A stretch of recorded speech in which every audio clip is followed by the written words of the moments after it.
ಭಕ್ತವತ್ಸಲ ಸದ್ಗುರು ಸಿದ್ಧಾರೂಢ ಮಹಾಸ್ವಾಮಿ ಆರೋಗ್ಯ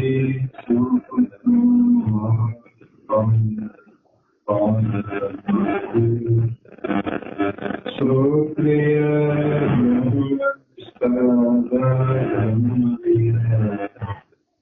ಸದ್ಗುರು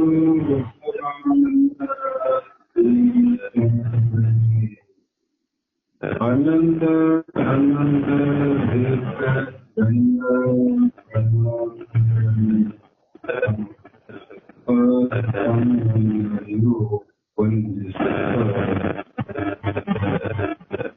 ಸದ್ಗುರು ಸಿದ್ಧಲಿಂಗಪ್ಪ ತಾತ ತಪಗಲ್ ಇವರನ್ನು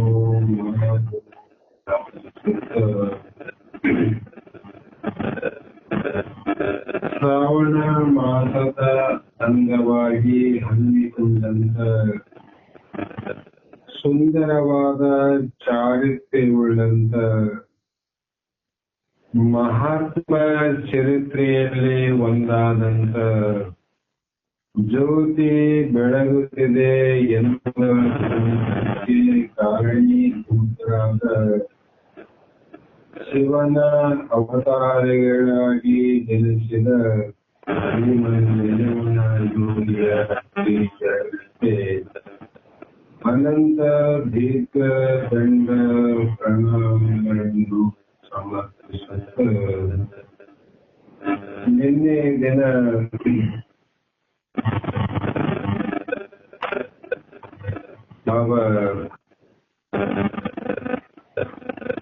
ಶಂಭುಲಿಂಗನ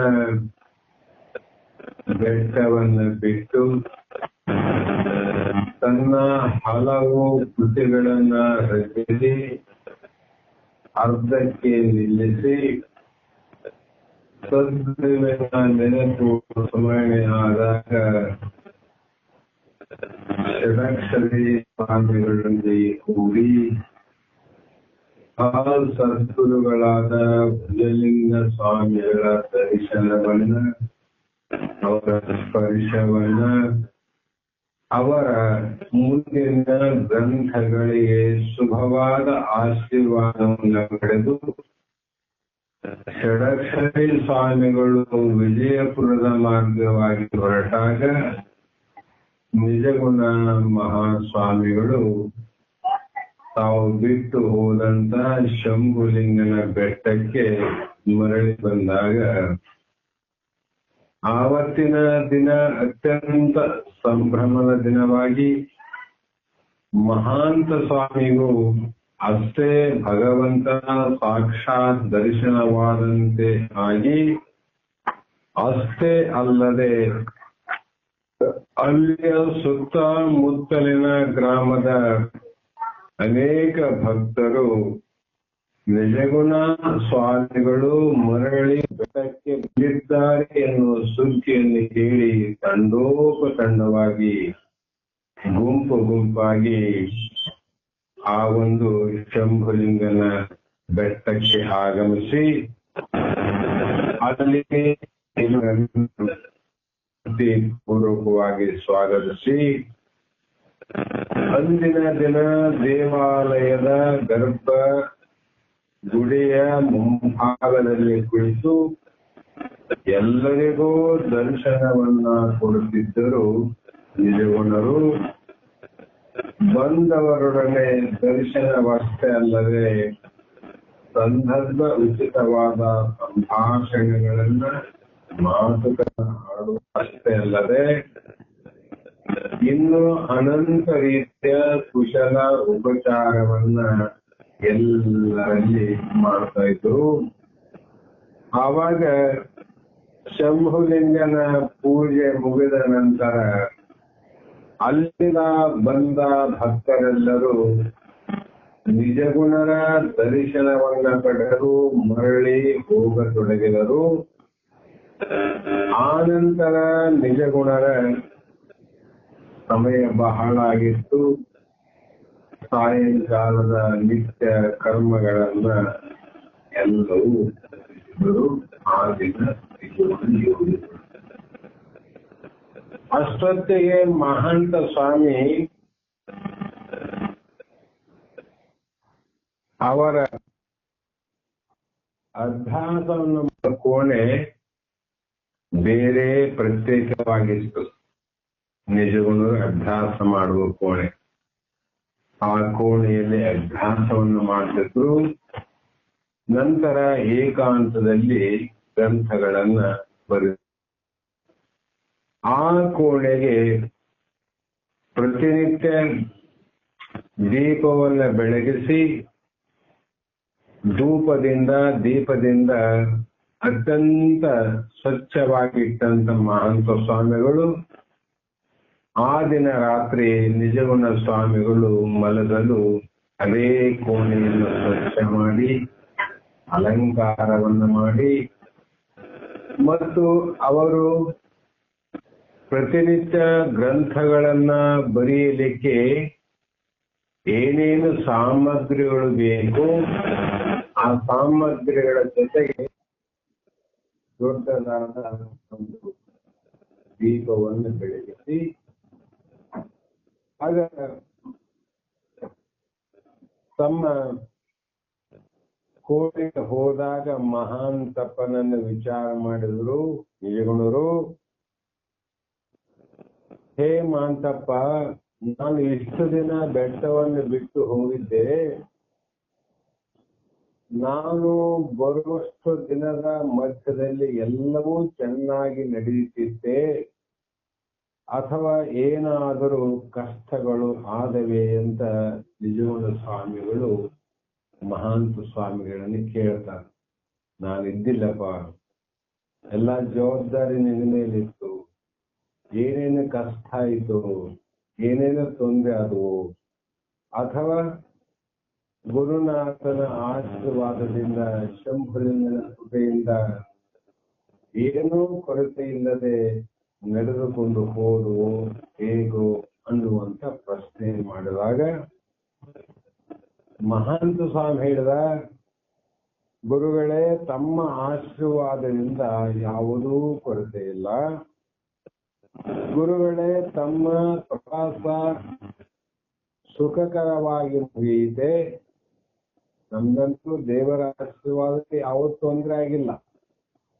ಆದ್ರೆ ನಿಮ್ಮ ಪ್ರವಾಸ, ಗುರುಗಳ ದರ್ಶನಕ್ಕಾಗಿ ಹೋದಂತ ದಿನಗಳ ಪ್ರವಾಸ ಮಧ್ಯದಲ್ಲಿ ಎಲ್ಲವೂ ಸುಖಕರವಾಯಿತೆ. ನಂತರ ಎರಡನೇ ಪ್ರಶ್ನೆ, ಗುರುಗಳ ದರ್ಶನ ತಮಗಾಯಿತೆ ಅಂತ ಪ್ರಶ್ನೆ ಮಾಡಿದ. ಮತ್ತು ಹೀಗೆ ಪ್ರಾರಂಭವಾದ ಬಹು ಹೊತ್ತಿನವರೆಗೂ ನಡೆಯಿತು ಸಂಭಾಷಣೆ. ಗುರುಗಳೇ ತಮ್ಮ ಪ್ರವಾಸದ ಅನುಭವಗಳೆಲ್ಲವನ್ನ ಮಹಾಂತಪ್ಪಗ ವಿವರಿಸಿ ಹೇಳಲಿಕ್ಕೆ ಪ್ರಾರಂಭವನ್ನು ಮಾಡಿದ್ರು. ಅದು ಹೇಗಿತ್ತು ವಿವರಣೆ ಅಂದ್ರೆ, ನೋಡು ಮಹಾಂತ, ನಾನು ನೀನು ಕೂಡಿ ಗುರುಗಳ ಆಶ್ರಮದ ಜೋಡಿಯಾಗಿ ಗುರುಸೇವೆಯನ್ನು ಮಾಡುವಾಗ ಆಗ ನಾವು ಕಂಡಂತ ಗುರುಗಳು ಈಗ ಭುಜಲಿಂಗ ಸ್ವಾಮಿಗಳು ಚೆನ್ನಾಗಿ ಇದ್ದಾರೆ ಎನ್ನುವ ಪ್ರಶ್ನೆಗೆ ಚೆನ್ನಾಗಿದ್ದಾರೆ, ಆದರೆ ಅವರಿಗೆ ವಯಸ್ಸು ಬಹಳ ಆಗಿದೆ. ವಯಸ್ಸಾಗಿದೆ. ಇನ್ನೇನು ನನಗೆ ಅನಿಸ್ತದ ಅವರ ಅನಂತ ಜನ್ಮದ ಪುಣ್ಯದ ಫಲದಿಂದ ಅವತಾರಿ ಪುರುಷರಾಗಿ ಈ ಜಗತ್ತಿನಲ್ಲಿ ಜನಿಸಿ ಇಲ್ಲಿವರೆಗೂ ಅವರು ಮಾಡಿದಂತ ಅವತಾರಗಳು ಒಂದಲ್ಲ ಎರಡಲ್ಲ, ಅವೆಲ್ಲವೂ ಲೆಕ್ಕಕ್ಕೆ ಇಲ್ಲ. ಅಷ್ಟು ತಮ್ಮ ಲೀಲೆಯನ್ನ ಮಾಡಿ ಈಗ ಅವರ ದೇಹವನ್ನ ನೋಡಿದರೆ ಅವರ ಲೀಲೆಗಳು ಮುಕ್ತಾಯವಾಗುವ ಸಮೀಪದಲ್ಲಿ ಇದೆ ಅಂತ ಅನಿಸ್ತದೆ. ಅವರು ಬಹಳ ದಿನ ಬದುಕೋದಿಲ್ಲ ಅಂತ ನನಗೆ ಅನ್ನಿಸ್ತದ. ಯಾವ ಕಾರಣದಿಂದರೆ ಅವರ ಸ್ಥೂಲ ದೇಹವನ್ನು ನೋಡಿದಾಗ ಅನ್ನಿಸ್ತದ. ಆದರೆ ನನ್ನ ಕೃತಿಗಳು ಅವರಿಗೆ ಮೆಚ್ಚುಗೆಯಾಗಿ ಸಾರ್ಥಕತೆಯನ್ನು ಪಡೆದಿವೆ. ನಮ್ಮ ಗ್ರಂಥಗಳನ್ನು ನೋಡಿ ಅವರ ಮೆಚ್ಚುಗೆಯ ಮಾತುಗಳನ್ನಾಡಿ, ಸದಾಕಾಲ ನಿನ್ನ ಕೃತಿಗಳು ಸರ್ವಜೀವಿಗಳ ಅಂತರಂಗದಲ್ಲಿ ಇರುವ ತಾಮಸ ಬುದ್ಧಿ ಎಂಬ ಕತ್ತಲೆಯನ್ನು ಕಳೆಯುವ ಪರಂಜ್ಯೋತಿ ಸ್ವರೂಪವಾಗಿ ಸರ್ವರ ಹೃದಯದಲ್ಲಿ ಬೆಳಗಲಿ ಎನ್ನುವಂತ ಒಂದು ಆಶೀರ್ವಾದವನ್ನು ಮಾಡ್ಯಾರ. ಮತ್ತು ಈ ಗ್ರಂಥಗಳನ್ನ ರಚನೆ ಮಾಡಿದ ನಿನ್ನ ಜೀವನವು ಕೂಡ ಜಗತ್ತಿನಲ್ಲಿ ಪರಂಜ್ಯೋತಿಯಾಗಿ ಬೆಳಗಲಿ ಅಂತ ಆಶೀರ್ವಾದ ಮಾಡ. ಮತ್ತು ಮುಂದೆ ರಚನೆ ಮಾಡುವಂತ ಗ್ರಂಥಕ್ಕೆ ಆ ಗುರುಗಳು ವರದ ಹಸ್ತವಾಗಿ ನಾನೇ ಬಂದು ನಿನ್ನ ಅಂತರಂಗದಲ್ಲಿ ನಿಂದು ನಾನೇ ಬರೆಯುತ್ತೇನೆ ಅರ್ಥಾತ್ ಬರೆಸುತ್ತೇನೆ ಎಂದು ಗುರುಗಳು ಹೇಳಿದರು. ಆ ಗುರುಗಳ ಕೊನೆಯ ಮಾತುಗಳನ್ನ ನೆನಪು ಮಾಡಿದ ತೋರಿತು. ಏನು ಗುರುಗಳ ಎಂಥ ಕರುಣಾಶಾಲಿ ಅನ್ನೋದನ್ನ ನೆನಪು ಮಾಡಿಕೊಂಡು ನಿಮ್ಮ ಮುಂದಿನ ರಚನೆಗೆ ಯಾವ ಗ್ರಂಥವನ್ನ ಆಯ್ಕೆ ಮಾಡಿಕೊಳ್ಳುವರಿ ಎಂದು ಗುರುಗಳು ಹೇಳಿ, ಅದಕ್ಕೆ ವಿವೇಕ ಚಿಂತಾಮಣಿ ತಾನೇ ಅಂತ ಮಹಾಂತ ಸ್ವಾಮಿ ಹೇಳಿದ. ಮತ್ತೆ ಯಾವುದು ಬರೀಬೇಕಂತ ಮಾಡಿರಿ ಗುರುಗಳು ವರದಾಸ್ತ ನೀಡ್ಯಾರ, ಬರಿ ಅಂತ ಹೇಳ. ಯಾವ ಗ್ರಂಥವನ್ನ ಬರಿಬೇಕಂತ ಮಾಡಿರಿ ಸ್ವಾಮಿಗಳೇ ಅಂದಾಗ ನಿಜವನ್ನು ಹೇಳಿದ್ರು. ಅದೇ ಅಥವಾ ವಿವೇಕ ಚಿಂತಾಮಣಿ. ಹೌದು, ಅದನ್ನ ಪ್ರಾರಂಭಿಸಿ ಅದು ಹೇಗೆ ಅಂದ್ರೆ ದೀರ್ಘವಾದ ಶಾಸ್ತ್ರ ಗ್ರಂಥ. ಬಹುಶಃ ಅದು ಮುಗಿಯುವುದರೊಳಗೆ ಒಂದೆರಡು ಮಧ್ಯದಲ್ಲಿ ಕಾವ್ಯಗಳು ಬಂದು ಹೋದರೂ ಹೋಗಬಹುದು. ದೊಡ್ಡ ಕೆಲಸವನ್ನ ನಿಧಾನ ಮಾಡ್ತಾರೆ, ಯಾವಾಗ ಸಣ್ಣ ಕೆಲಸವನ್ನ ಬೇಗ ಮಾಡ್ತಾರೆ. ಮತ್ತೆ ನಮ್ಮ ನ್ಯಾಯಶಾಸ್ತ್ರದಲ್ಲಿ ಒಂದು ಮಾತಾಡ, ನಮ್ಮ ಕೃತಿ ಸಾವು ಬಹಳ ಹೇಳ್ತಾರ, ಸೂಜಿ ನ್ಯಾಯದಂತೆ. ಒಬ್ಬ ಸಾಮಾನುಗಳನ್ನ ಮಾಡುವಂತ ಕಮ್ಮಾರನಲ್ಲಿ ಒಂದು ಕಡಾಯವನ್ನ ಬಿಡಿ ಮಾಡಿ ಕೊಡಿರಿ ಎಂದಾಗ ಕಡಾಯನ್ನು ಸಣ್ಣದ ದೊಡ್ಡ ಕೊಪ್ಪರಿಗೆ ತಂದಿರ್ತಾರೆ.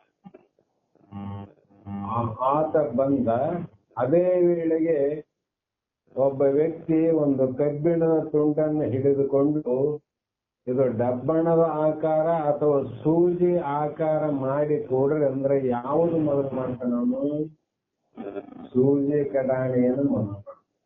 ದೇಹ ಮುಗಿತದ ಅಂತೀವಿ, ಆದ್ರೆ ಕಡಾಯ ಮಾಡ್ಲಿಕ್ಕೆ ತಡ ಆಗ್ತದ. ಅವಾಗ ಏನ್ ಹೇಳ್ತಾರೆ ಅವರು, ಇದು ಮುಗಿದ ಮೇಲೆ ನಂತರ ಅದನ್ನ ಮಾಡಿಕೊಡುತ್ತೇನೆ. ಅದೇ ಪ್ರಕಾರ ನಿಜಗಳು ಹೇಳಿದ್ರು ಮಹಾಂತ ಸ್ವಾಮಿಗೆ, ಇದು ವಿವೇಕ ಚಿಂತಾಮಣಿ ಅನ್ನುವಂಥದ್ದು ದೊಡ್ಡ ಗ್ರಂಥ. ಎಷ್ಟು ದೊಡ್ಡದು ಅಂದ್ರೆ 14 ಲೋಕಗಳ ವಿಶೇಷವಾದದ್ದು, 14 ಲೋಕದ ಪರಿಚಯ ಉಳ್ಳದ್ದು. ಹಾಗಾಗಿ ಆ ಗ್ರಂಥವನ್ನ ಮುಗಿಯುವಕ್ಕಿಂತ ಮುಂಚಿತವಾಗಿ ಇನ್ನು ಒಂದೆರಡು ಸಣ್ಣ ಕಾವ್ಯಗಳು ಮುಗಿಸಬಹುದು ಅಂತ ಕೂಡ ಆಶ್ವಾಸನೆ ಕೊಡ್ತಾರೆ. ಯಾಕಂದ್ರೆ ಅದು ವಿಶ್ವಕೋಶ ಅದ. ಅದನ್ನ ಯಾಕೆ ಹೀಗೆ ಹೇಳ್ತಾರ ಅಂತ ಮುಂದೆ ಹೇಳ್ತಾರ. ಇದನ್ನ ಹೀಗೆ ಯಾಕೆ ಹೇಳ್ಬೇಕಾಗಿತ್ತು ಅಂದ್ರೆ, ನಾನು ಸಂಗ್ರಹಿಸಿದ ವಿಷಯಗಳೆಲ್ಲ ಇಲ್ಲಿಯೇ ಇದೆಯಲ್ಲವೇ ಎನ್ನುತ್ತಾ ಅಧ್ಯಾಸದ ಕೋಣೆಯನ್ನ ಪ್ರವೇಶ ಮಾಡಿದರೂ ಆ ದೀಪದ ಬೆಳಕಿನಲ್ಲಿ ಪ್ರಜ್ವಲಿಸುವಂತ ತಮ್ಮ ವಾಸದ ಕೋಣೆಯ ಒಳಗೆ ಮಹಾಂತಪಕ್ಕೆ ನಾವು ಹೋಗೋದಕ್ಕಿಂತ ಮುಂಚೆ ಕೆಲವು ವಿಷಯಗಳನ್ನ ಪ್ರಸ್ತಾಪ ಮಾಡಿ ಬರಬೇಕಂತ ಕೆಲವಿದ್ದು ಅವೆಲ್ಲ ಇಲ್ಲೇ ಇದ್ದಾವು ಅಥವಾ ಬೇರೆ ಕಡೆ ಎಲ್ಲಿಯಾದರೂ ಸೂಕ್ತವಾಗಿ ಇದ್ದಿರೋ ಕೇಳಿದಾಗ ಮಹಾಂತ ಹೇಳಿದ, ಇಲ್ಲ ಸ್ವಾಮಿ, ತಮ್ಮೆಲ್ಲ ಕಾಯ್ದ ರಚನೆ, ಕಾಗದಗಳು, ಬರೆಯುವ ಲೇಖನಗಳು ಎಲ್ಲವೂ ಇಲ್ಲೇ ಇವೆ ಅಂತ ಹೇಳಿದಾಗ ನಿಜಗುಣರು ಒಂದು ಸಲ ಕಣ್ಣಾಡಿಸಿ ನೋಡಿದಾಗ ಬರೆಯುವ ಎಲ್ಲಾ ಸಾಮಗ್ರಿಗಳು ಸಿದ್ಧವಾಗಿ ಆ ಸಾಮಾನುಗಳೇ ನಿಜಗುಣರನ್ನ ದಾರಿ ಕಾಯುತ್ತಿದ್ದಾವೆ ಎನ್ನುವಂತೆ ಅಷ್ಟು ಚಕ್ಕವಾಗಿ ಜೋಡಿಸಿ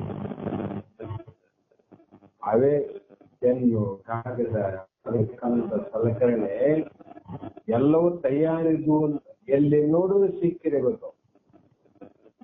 ಆಗ ಮಹಾಂತ ಸ್ವಾಮಿ ಅಲ್ಲಿಯ ಶ್ರದ್ಧೆ ಮತ್ತು ಪ್ರತಿಯೊಂದು ಹೆಜ್ಜೆಯಲ್ಲಿಯೂ ಹೆಜ್ಜೆ ಇಟ್ಟಂತೆ ವ್ಯಕ್ತವಾಗುತ್ತಿತ್ತು.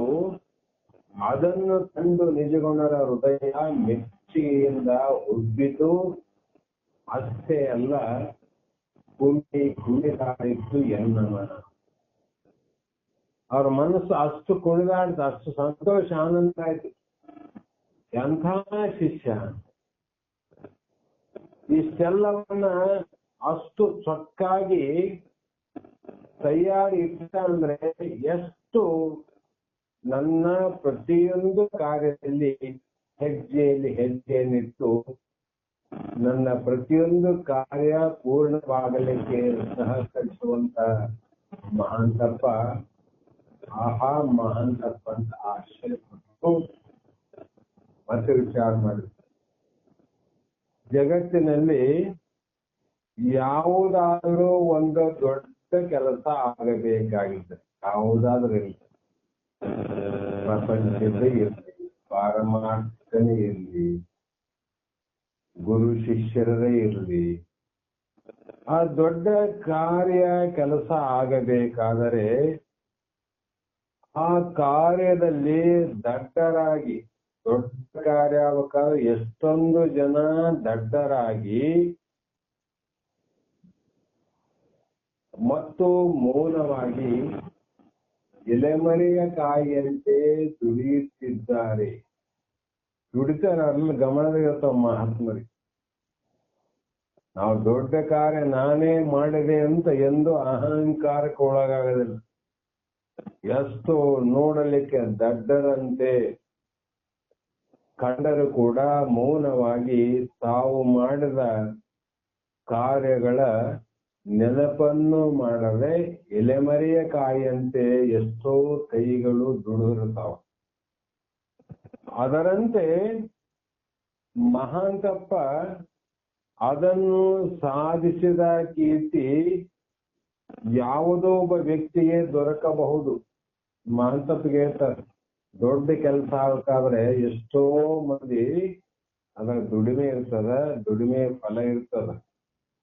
ಆದರೆ ಅವರೆಲ್ಲರ ಫಲ ಒಬ್ಬ ವ್ಯಕ್ತಿಯ ಪಾಲಾಗಬಾರದು.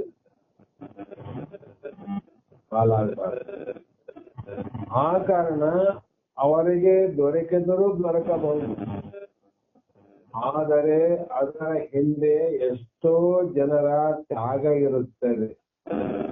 ಒಂದು ದೊಡ್ಡ ಕೆಲಸ ಮಹಾತ್ಮರು ಮಾಡಬೇಕಾದ್ರೆ ಅವರ ಹಿಂದೆ ಬಹಳಷ್ಟು ತ್ಯಾಗದ ಹೃದಯ ಇರ್ತಾವ.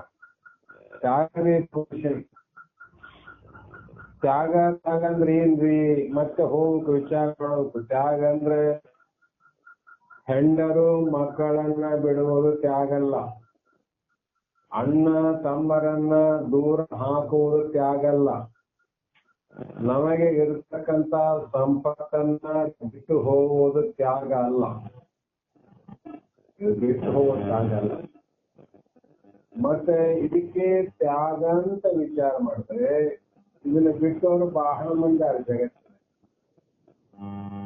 ಯಾವ ಬಿಟ್ಟವ ಅಂದ್ರೆ ಪ್ರಾಣಿ, ಪಕ್ಷಿ, ಮೃಗಗಳು. ನಮ್ಮ ರಾಘುನ ಮನೆಯಲ್ಲಿ ಒಂದು ನಾಯಿ ಇತ್ತು. 8 ಮರಿಗಳನ್ನ ಹಾಕಿತ್ತು. 8 ಮರಿಗಳು ಹಾಕಿದ್ರೆ 1 ತಿಂಗಳ ಒಳಗಾಗಿ ಎಲ್ಲಾ ಮರಿಗಳನ್ನ ಬೇರೆ ಬೇರೆಯವರು ಕೊಟ್ಟರಿಲ್ಲ. ಅಲ್ಲಿ 1 ಮರಿ ಇಲ್ಲ. ನನ್ನ ಮಕ್ಕಳಲ್ಲಿ 1 ಇಲ್ಲ. ಆದರೆ ಆ ನಾಯಿ ನಾನು ಏಕಾಂಗಿ ಆದೆ, ನನ್ನ ಮಕ್ಕಳು ಅಗಲಿ ಹೋದವು ಅನ್ನುವ ಭಾವವೇ ಇಲ್ಲಂದಾಗ ನಾಯಿ ತ್ಯಾಗ ಮಾಡಿದ್ರೆ ಮಕ್ಕಳು ತ್ಯಾಗ ಮಾಡಿದಂಗೆ ಇರ್ತದೆ.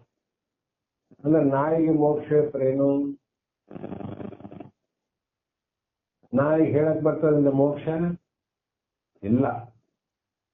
ಅದರಂತೆ ಜಗತ್ತಿನಲ್ಲಿ ಎಲ್ಲವೂ ಕೂಡ ಈ ಜಗತ್ತಿನ ಯಾವುದೇ ಒಂದು ಭಗವಂತ ಪರಮಾತ್ಮ ಸೃಷ್ಟಿ ಮಾಡಿದ ಅಂದ ಚಂದ ರೂಪ ಶಬ್ದ ನಾಮವನ್ನು ಕೇಳಿ ಸಂತೋಷವಾಗಿ ಈ ಜಗತ್ತನ್ನ ಮರೆತು ಆನಂದದಲ್ಲಿ ಲೀನವಾದವರೇ ಬ್ರಹ್ಮಜ್ಞಾನಿಗಳು.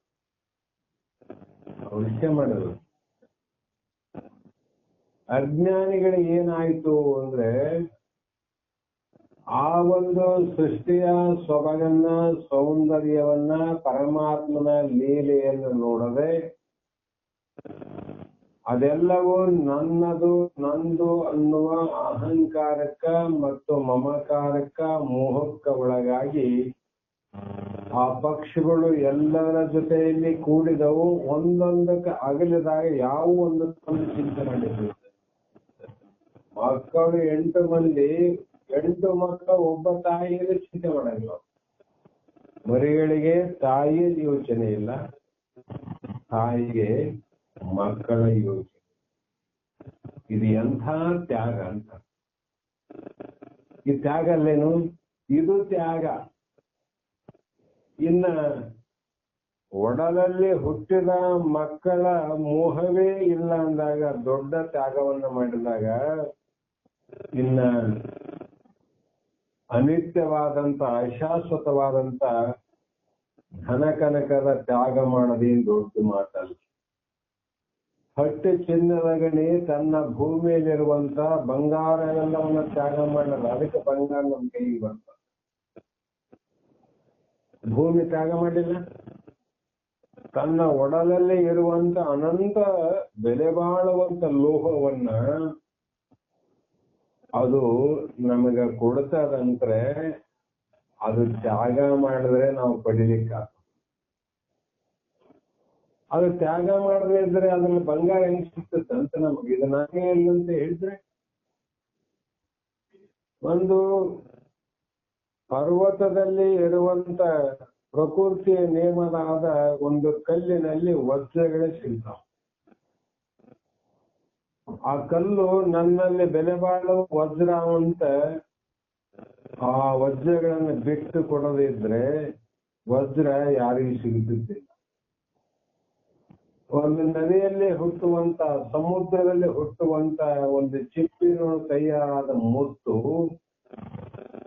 ಆ ಸಮುದ್ರ ನನ್ನ ಒಡಲಲ್ಲೇ ಇಲ್ಲಿ, ನನ್ನ ಒಳಗನೇ ಇಲ್ಲಿ, ಹೊರಗೆ ಹೋಗಬಾರ್ದು ಇದು ಅಂತ ಭಾವಿಸ್ತಂದ್ರೆ ಮನುಷ್ಯರ ಕೈಗೆ ವಜ್ರಗಳು ಸಿಗುತ್ತಿದ್ದಿಲ್ಲ. ಮತ್ತೆ ಬಂಗಾರ, ಲೋಹ, ವಜ್ರ, ವೈಢೂರ್ಯನ್ನೇ ತ್ಯಾಗ ಮಾಡಿದವು ಸುಮ್ಮನೆ ಕೊಡ್ತಾವ. ಅದರಲ್ಲಿ ಸ್ವಲ್ಪ ಕಳ್ಳತನವನ್ನ ನಾವು ಮಾಡಿಕೊಂಡು ಅದನ್ನ ಏನಾನು ಬಿಟ್ಟಿದ್ರೆ ದೊಡ್ಡ ತ್ಯಾಗ ಮಾಡಿದ್ವಿ. ದೊಡ್ಡ ತ್ಯಾಗ. ಏನ್ ವಜ್ರ ಮಾಡಕ್ ಬರ್ತದ? ಭೂಮಿಗೆ ಬರ್ತದ? ಇಲ್ಲ. ಬಂಗಾರ ಮಾಡಕ್ ಬರ್ತದ? ಇಲ್ಲ. ಇಲ್ಲದಿದ್ದರೂ ಕೂಡ ಎಲ್ಲವೂ ನಂದೇ, ನನ್ನದೇ, ನನ್ನಿಂದೆ ಅಂತ ಏನು ಹೊರಟದಲ್ಲ, ಇದು ಒಂದು ದೊಡ್ಡ ಅಜ್ಞಾನ. ಆ ಕಾರಣಕ್ಕಾಗಿ ಇಲ್ಲಿ ತ್ಯಾಗ ಏನು ಅಂದ್ರೆ ಮಾಡಿದೆನೆಂಬುದು ಮನದರೆ ಹೊಡೆದರೆ ಹೇಗೆ ಕಾಡಿಸಿತ್ತು ನೋಡ ಶಿವನಡಂಗುರ. ನಾವು ಏನು ಮಾಡಲಾರ್ದ ನಾನು ಇದನ್ನ ಮಾಡೀನಿ ಮಾಡಿದನು ಮಾಡಿದ್ರು ಕೂಡ ಹೇಳಬಾರ್ದಂತ. ನಾವು ಎಲ್ಲವನ್ನು ಮಾಡಬೇಕು. ಎಲ್ಲವಂದ್ರೆ ಏನು? ಧರ್ಮಶಾಸ್ತ್ರಗಳು, ನೀತಿ ಶಾಸ್ತ್ರಗಳು, ಬಲ್ಲವರು, ಋಷಿಗಳು, ಸದ್ಗುರುಗಳು, ಮಹಾತ್ಮರು, ಆನಂದ ಪುರುಷರು ನಿನಗೆ ಏನು ಮಾಡಬೇಕು ಮಾನವ ಜನ್ಮದಲ್ಲಿ ಹೇಳದಲ್ಲ, ಅಂಥದ್ದನ್ನೇ ಮಾಡುವಂತವ್ರು ಇಬ್ಬರಂತಿದ್ದಾರೆ. ಅಂಥದ್ದೇ ಮಾಡೋರು. ಈ ಲೋಕದ ಜನ ಹೇಳಿದಂತೆ ಮಾಡೋರಲ್ಲ ಇಲ್ಲಿ ವಿಷಯ. ಅಲ್ಲಿ ವಿಧಿಗಳು ಏನವ ಆ ವಿಧಿಯ ಪ್ರಕಾರ ಏನು ಮಾಡಬೇಕಾಗಿತ್ತು ಮಾನವನಾಗಿ ಅದೆಲ್ಲ ಮಾಡಿದ್ರು ಕೂಡ ನಾನು ಮಾಡೀನಿ ಎಂಬ ಭಾವ ಮನದಲ್ಲಿ ಬಂದ್ರೆ ಅಂಥವ್ರಿಗೆ ಅದೇನಾಯ್ತು? ಫಲ ಇಲ್ಲಂಗಾಯ್ತು.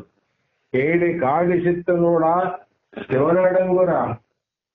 ಆ ಮಾಯೆ ಅನ್ನುವಂಥದ್ದು ನಿನ್ನ ಒಳಗೆ ಪ್ರವೇಶ ಆಗ್ತದೆ. ಮಾಯೆಗೆ ಬಾಗಿಲು ಯಾವುದು ಅಂದ್ರೆ ಅಹಂಕಾರವೇ ಇದರ ಬಾಗಿಲು, ತಲಬಾಗಿಲು. ಮನೆಗೆ ತಲಬಾಗಿಲು ಅಂತಿರ್ತದೆ, ಮುಖ್ಯವಾದ ಬಾಗಿಲು.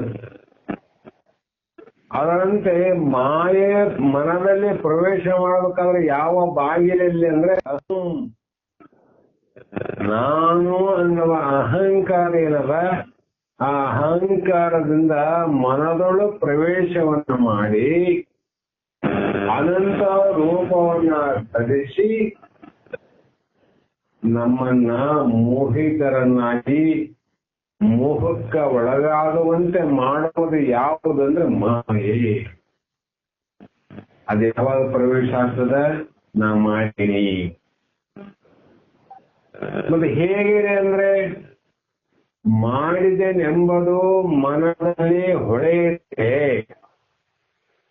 ಎಷ್ಟು ಮಾಡಿದ್ರು ಕೂಡ ನಾನು ಮಾಡಿನಂತ ನಿನ್ನ ಮನಸ್ಸಿನಲ್ಲಿ ಸ್ವಲ್ಪ ಆದ್ರೂ ಬರದೇ ಇದ್ರೆ ಅಲ್ಲಿ ಮಾಯ ಇಲ್ಲ ಅಂತ ಅರ್ಥ ಆಯ್ತು. ಕೂಡಿಕೊಂಬ ನಮ್ಮ ಕೂಡಲ ಸಂಗಮ ದೇವ. ಹಲವು ಪರಮಾತ್ಮನ ಕೂಡಲಿಕ್ಕೆ ಹಲವು ಮಾರ್ಗಗಳ ಹಿತವಾದ ಉಪದೇಶಗಳು. ಒಂದೊಂದು ಉಪದೇಶಕ್ಕೆ ಒಂದೊಂದು ಮೌಲ್ಯಕರವಾದ ಮಾತುಗಳು ಅಂತಾರ ಅವ್ರ ವಚನಗಳಂತ. ಹಾಗಾಗಿ ಇಲ್ಲಿ ಹೇಳ್ತಾರ ಎಷ್ಟೋ ಜನ ಕಾಣದೆ ಮಾಡಿದಂತ ಕಾರ್ಯವಿದ್ದರೂ ಕೂಡ ಯಾವುದೋ ಒಬ್ಬ ವ್ಯಕ್ತಿಗೆ ದೊರಕಬಹುದು. ಇಲ್ಲಪ್ಪ ಆತನ ಕೈ ಮೇಲಾಯ್ತು ಅಂತ ಹೇಳಬಹುದು, ಇಲ್ಲಲ್ಲ. ಆದರೆ ಮಹಾಂತಪ್ಪನ ನಿಜಗುಣ ಇಷ್ಟು ಬೆಳಕಿಗೆ ಬರಬೇಕಾಗಿತ್ತು. ಇಷ್ಟು ಅವರು ಮುಂದುವರೆದು ಅಂಥ ಆತ್ಮ ಜ್ಞಾನದ ಸಾಗರವೇ ಆಗಿ ತುಂಬಿ ತುಳುಕಬೇಕಾಗಿತ್ತು ಅಂದ್ರೆ ಮಹಾಂತಪ್ಪ ನಿನ್ನ ತ್ಯಾಗ ಇದರಲ್ಲಿ ಬಹಳ ಅಡಗಿದೆ ಎಂಬುದು ನಿಜವು. ಕೀರ್ತಿ ನನಗ್ ಬರ್ಬೋದು, ಇಲ್ಲಂತಲ್ಲ. ಆದ್ರೆ ನಿನ್ನ ತ್ಯಾಗ ಅದ್ರ ಗಡಿಗೆ ಒಬ್ಬರೇ ಮಾಡಕ್ಕಾಗ್ತದೆ? ಸೂರ್ಯ ಒಬ್ಬರು ಮಾಡ್ತೈತಿ, ಗುಡಾಣಿ ಮಾಡ್ಬೇಕಾಯ್ತು, ಕಡಾಯ ಮಾಡ್ಬೇಕಾದ್ರೆ 4 ಜನ ಸಹಾಯ ಬೇಕಂತ. ಆದ್ರೆ ಯಾರು ಸಹಾಯ ಮಾಡ್ಯಾರಂತ ನೋಡಂಗಿಲ್ಲ, ಇದನ್ನ ಯಾರು ಮಾಡ್ಯಾರಂತ ಕೇಳ್ತಾರೆ. ಅವಾಗ ಹೇಳ್ತಾನೆ ಇಂಥ ಕಮ್ಮಾರ ಮಾಡಿ. ಕಮ್ಮಾರ ಹೆಸರು ಬಂತು, ಅದರಲ್ಲಿ ಹಲವರ ಶ್ರಮ ಏನದ ಅದ್ರಾಗ ಬರ್ತದೇನು? ಬರೋದಿಲ್ಲ. ಬರದೇ ಇದ್ರೂ ಕೂಡ ನಿನ್ನ ಒಳಗೆ ಬರಲಾರ್ದ ನೀನ್ ನೋಡು ಅಂದ್ರೆ ಬಾಗಿಲ. ಯಾವ್ದಕ್ಕೆ ಬಾಗಿಲಾಕು? ನಾವು ಬೇಡವಾದವರ ಬಾಗಿಲು ಮುಚ್ಚಲಿಲ್ಲ, ಬೇಕೆಂದವ್ರು ಬಂದ್ರೆ ಬಾಗಿಲು ಮುಚ್ಚಿಕೊಳ್ತೀವಿ. ಇದು ಲೌಕಿಕದ ವಿಷಯ, ಪ್ರಪಂಚದ ವಿಷಯ. ಪಾರಮಾರ್ಥದಲ್ಲಿ ಯಾವಾಗ ನಮ್ಮ ಮನಸ್ಸಿನ ಬಾಗಿಲನ್ನು ಮುಚ್ಚಬೇಕು ಅಂದ್ರೆ ಮಾಯೆ ಅನ್ನೋದು, ಅಜ್ಞಾನ ಅನ್ನೋದು ಯಾವಾಗ ಬರ್ತದ, ಪ್ರವೇಶ ಮಾಡ್ತದ ಅನ್ನೋದೇ ಮನುಷ್ಯ ಬೀಗ. ಅದು ಬರ್ತದ, ನೋಡ್ತಾರ, ಅಕ್ಕಪಕ್ಕದವ್ರು ಕೇಳ್ತಾರೆ, ಮನೆ ಬೀಗ ಹಾಕ್ಯಾರ ಎಲ್ಲ ರೈತರು ಯಾವಾಗ ಬರ್ತಾರ ಗೊತ್ತಿಲ್ಲ, ಮುಂದೆ ಹೋಗೇ ಬರ್ತಾರ, ಮನೆ ಮುಂದೆ ಕೊಡಂಗಿಲ್ಲ. ಅದರಂತೆ ಮಾಯೆ ಬಂದು ಮನಸ್ಸಿನ ಮುಂದೆ ನಿಂತು ಸೋಲ್ತಾರ. ಈ ಮನೆಯ ಬೀಗ ತೆಗಿಲಿಕ್ಕಿಲ್ಲ, ಬಾಗಿಲು ಓಪನ್ ಆಗೋದಲ್ಲ, ಮತ್ತ್ಯಾಕ ಇಲ್ಲಿ ನಿಲ್ಲೋದು ಅಂತ ಅದು ಪಲಾಯನ ಮಾಡ್ತಾವ. ಅದಕ್ಕೆ ಅಹಂಕಾರಕ್ಕೂ ಮಾಯಕ್ಕೂ ಅದೇ ರೀತಿ ನಿನ್ನ ಸಹಾಯ ತ್ಯಾಗ ನನಗೆ ಬಹಳ ಇದೆ ಎಂಬುದನ್ನ ನಾಡಿನ ಜನ ಹೇಗೆ ಕಂಡಿದ್ದರು ತಮ್ಮ ನಿನ್ನ ಶ್ರಮ ತ್ಯಾಗ ಅಲ್ಲ, ನಾಡಿನ ಜನಕ್ಕೆ ಏನ್ ಗೊತ್ತಾಗ್ತದೆ? ಬಹಳ ಕಷ್ಟ, ಗೊತ್ತಾಗೋದಂತಲ್ವ, ಗೊತ್ತಾಗ್ತದ, ಆದ್ರೆ ಬಹಳ ತಡವಾಗಿ ತಡವಾಗಿ ಸತ್ಯ ಗೊತ್ತಾಗಬೇಕಾದ್ರೆ ತಡವಾಗಿ, ಸುಳ್ಳು ಸುತ್ತಾಗಿ ಬಹಳ ಜಲ್ದಿ ಹರಡಿ ಬಿಡ್ತದ. ಅದಕ್ಕೆ ಅದು ಆ ಮಾತುಗಳನ್ನ ಕೇಳಿದ ಮಹಾಂತ ಸ್ವಾಮಿಗಳ ಮನಸ್ಸಿನಲ್ಲಿ ಏನು ಪರಿಣಾಮ ಆಯ್ತಂದ್ರೆ ಅದು ಬಹಳ ದೊಡ್ಡ ಮಾತಾಯಿತು. ಗುರುಗಳೇ, ದೊಡ್ಡ ಮಾತು ಹೇಳಿ, ಅದಕ್ಕೆ ಯೋಗ್ಯ ನಾನಲ್ಲ, ಅಷ್ಟು ತ್ಯಾಗ ನಾನು ಮಾಡಿಲ್ಲ. ಕಾರಣ ನೀವು ಹೇಗಿದ್ದೀರಂದ್ರೆ ಮಹಾಜ್ಞಾನ ಸಾಗರದಲ್ಲಿ ನೀರಿದ್ದಂತೆ ನೀವು, ಜ್ಞಾನದ ಸಾಗರ, ಮಳೆ ನೀರು, ಕೃಷ್ಣಾ ನದಿ, ತುಂಗಭದ್ರಾ, ಕಾವೇರಿ ಕೂಡಿ ಸಾಗರ ನೀರಿಂದ, ಆದರೆ ಮಹಾಜ್ಞಾನ ಸಾಗರದಲ್ಲಿ ಇದ್ದು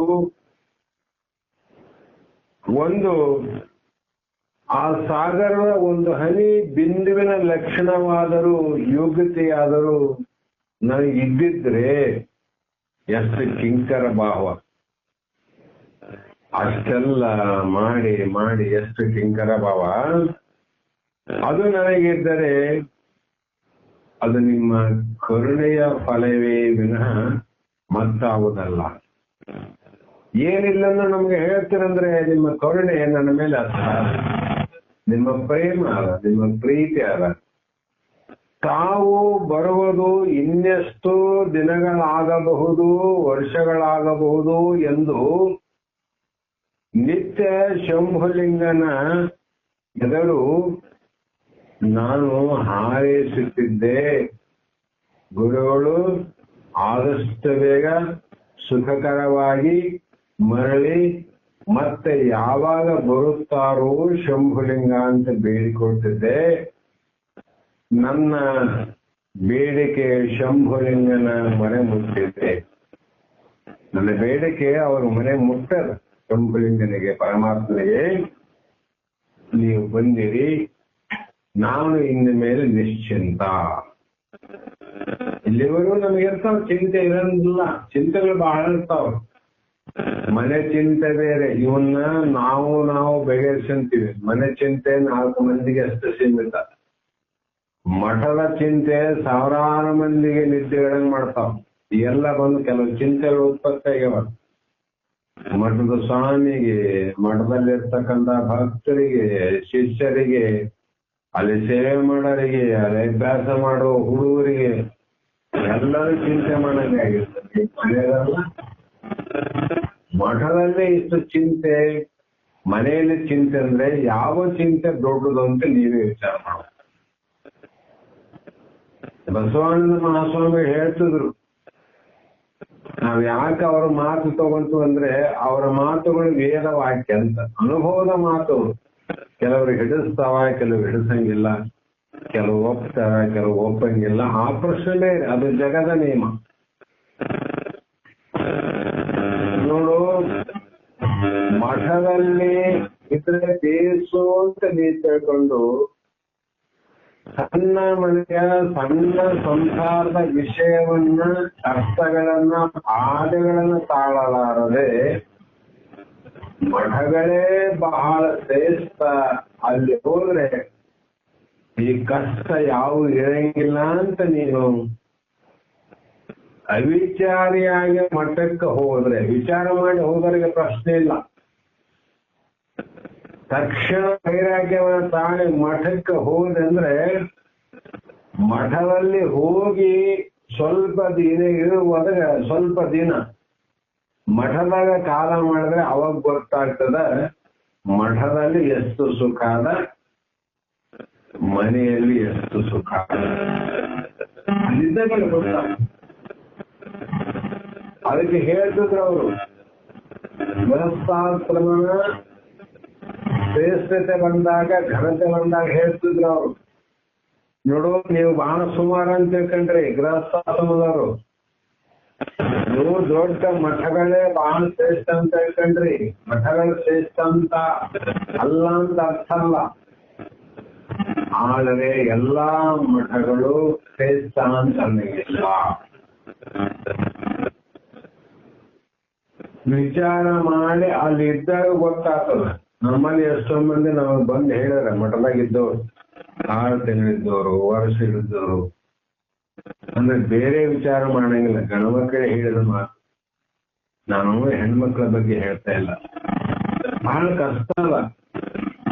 ಹಾಗಾಗಿ ಇವರು ಮಠದಲ್ಲೇ ಇದ್ದು ಮಠದ ಜವಾಬ್ದಾರಿಯನ್ನು ಹೊತ್ತುಕೊಂಡು ಅಷ್ಟು ವರ್ಷಗಳ ಪರ್ಯಂತ ಎಷ್ಟು ಕಷ್ಟವನ್ನು ಅನುಭವಿಸಬಹುದು ಮಹಂತ ಸ್ವಾಮಿಗಳು.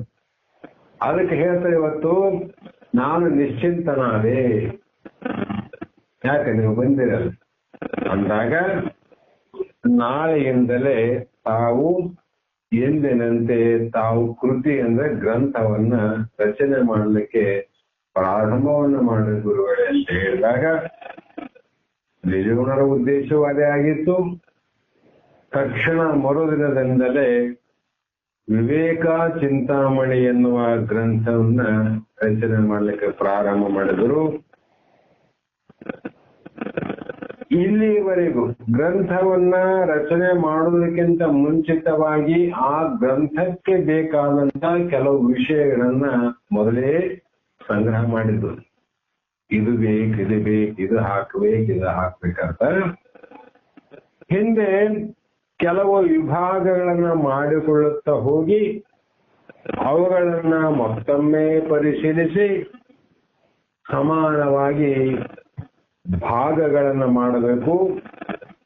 ಆ ಭಾಗಗಳು ಹೇಗಿರಬೇಕು ಅನ್ನುವ ಪ್ರಕಾರವಾಗಿ ಕೈವಲ್ಯ ಪದ್ಧತಿಯಲ್ಲಿ ಶಿವಕಾರಣದಿಂದ ಜ್ಞಾನ ಪ್ರತಿಪಾದನದ 5 ಭಾಗವನ್ನು ಮಾಡಿದಂತೆ ಈ ವಿವೇಕ ಚಿಂತಾಮಣಿ ಅನ್ನುವಂತ ವಿಶ್ವಕೋಶವನ್ನ 10 ಭಾಗಗಳನ್ನಾಗಿ ಮಾಡಬೇಕು ಅಂತ. ಅದಕ್ಕೆ ವಿವೇಕ ಚಿಂತಾಮಣಿ 10 ಪ್ರಕರಣ. ಇಲ್ಲಿ ಅನುಭವಸಾರ ಅಧ್ಯಾಯ, ಇಲ್ಲಿ ಪರಮಾನುಭವದ ಸಂಧಿ, ಕೈವಲ್ಯ ಪದ್ಧತಿಯ ಸ್ಥಳ, ಆಮೇಲೆ ವಿವೇಕ ಚಿಂತಾಮಣಿ, ಮತ್ತೆ ಪಾರಮಾರ್ಥ ಗೀತೆ ಗತಿ ಅಂತ ಬೇರೆ ಬೇರೆ. ಇದು ವಿವೇಕ ಚಿಂತಾಮಣಿ 10 ಪ್ರಕರಣ. ಇದರಲ್ಲಿ ಹೇಗೆ ಪ್ರಾರಂಭ ಮಾಡಬೇಕು ಅಂತ ವಿಚಾರ ಮಾಡಿ ಆ ಗ್ರಂಥದ ಬಗ್ಗೆ ವಿಶಿಷ್ಟತೆಯನ್ನು ಹೇಳ್ತಾರೆ.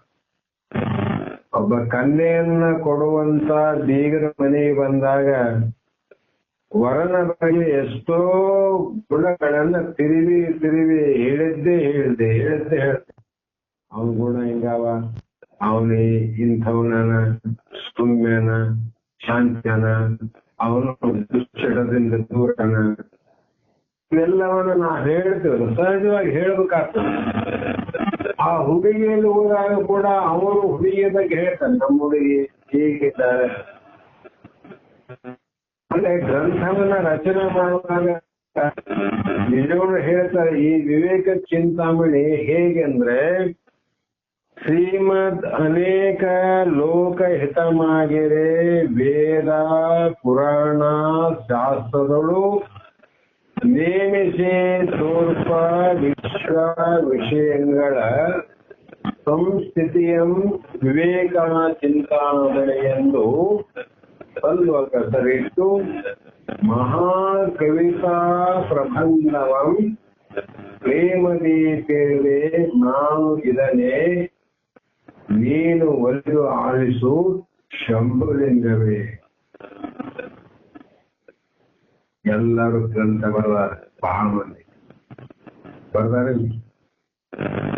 ಯಾರು ಕೇಳಕ್ ಬರ್ದಾರ? ನಾವು ನೀವು ಕೇಳಕ್ ಬರ್ತಾರ.